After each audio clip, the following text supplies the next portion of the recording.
വിശുദ്ധ ലൂക്കോസിന്റെ സുവിശേഷം 19-ാം അധ്യായം 26-ാം വാക്യം. ഉള്ളവന് കൊടുക്കപ്പെടും, ഇല്ലാത്തവനിൽ നിന്ന് ഉള്ളതുപോലും എടുക്കപ്പെടും. ഉള്ളവന് കൊടുക്കപ്പെടും. സ്നേഹമുള്ളവരെ, മനുഷ്യബുദ്ധി കൊണ്ട് ആലോചിക്കുമ്പം ഇല്ലാത്തവനല്ലേ കൊടുക്കേണ്ടത്? അപ്പോൾ ഒരു വൈരുദ്ധ്യം നമ്മുടെ ചിന്തയിൽ ഒരുപക്ഷെ വന്നേക്കാം. നമ്മുടെ ചിന്തകൾ പൊരുത്തപ്പെട്ടു പോകുന്നില്ല എന്ന് നമുക്ക് തോന്നേക്കാം. ഈ വചനം പറയുന്ന കോണ്ടെക്സ്റ്റ് വളരെ പ്രധാനപ്പെട്ടതാണ്. അവന് ദൈവം അനുഗ്രഹങ്ങൾ കൊടുക്കുന്നുണ്ട്, നാണയങ്ങൾ കൊടുക്കുന്നുണ്ട്. അത് വർദ്ധിപ്പിച്ചെടുക്കാനുള്ള കൽപ്പന അവന് കൊടുക്കുകയാണ്.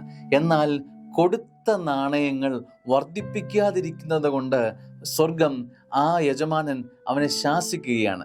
എന്നിട്ടാണ് ഈ വചനം പറയുന്നത്, സ്നേഹമുള്ളവരെ, നൽകിയ കൃപകൾ നീ എങ്ങനെ വിനിയോഗിച്ചു എന്നതാണ് വീണ്ടും നിന്നിലേക്ക് നന്മ വരുന്ന വഴികളെ തുറക്കുന്നത് എന്നത് സ്നേഹത്തോടെ ഓർക്കണം.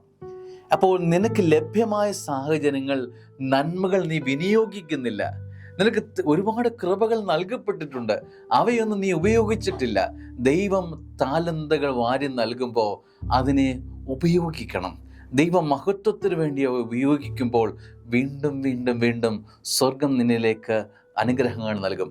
നൽകുന്നവ നീ ഉപയോഗിക്കുന്നില്ലെങ്കിൽ പിന്നെ എന്തിന് ഈ അനുഗ്രഹങ്ങൾ സ്വർഗം പാഴാക്കണം? ഉള്ളവന് വീണ്ടും വീണ്ടും നൽകുന്നതിൻ്റെ കാരണം ഇതാണ്. ഒരുപക്ഷെ നമുക്ക് സങ്കടം തോന്നിക്കാം, നമുക്കൊന്നും ഇല്ലല്ലോ, ഇല്ല, എന്നിട്ടും അവന് വീണ്ടും വീണ്ടും കൊടുക്കുന്നു. അതിൻ്റെ കാരണം ഇതാണ്. സ്വർഗം കാണുന്ന കാരണമാണ് നിനക്ക് ഇനി നൽകപ്പെട്ടിട്ടുള്ള അനുഗ്രഹങ്ങൾ നീ എത്രമാത്രം ഉപയോഗിച്ചു, അതിനോട് നീ എത്രമാത്രം വിശ്വസ്തത പുലർത്തി, നീ എത്രമാത്രം അത് വർദ്ധിപ്പിച്ചെടുത്തു എന്നത് ചോദ്യമല്ലേ? ഹൃദയത്തോട് ചോദിക്കണം. നിന്നിലേക്ക് അനുഗ്രഹങ്ങളുടെ ഒഴുക്ക് കുറഞ്ഞെങ്കിൽ അതിൻ്റെ അർത്ഥം നിനക്ക് നൽകപ്പെട്ടവ, നീ സ്വർഗം നൽകിയ അനുഗ്രഹങ്ങളോട് നീ എങ്ങനെ പ്രതികരിച്ചു എന്ന് അതിൽ നിന്ന് നിനക്ക് മനസ്സിലാക്കാൻ കഴിയും. ദൈവം അനുഗ്രഹിക്കട്ടെ.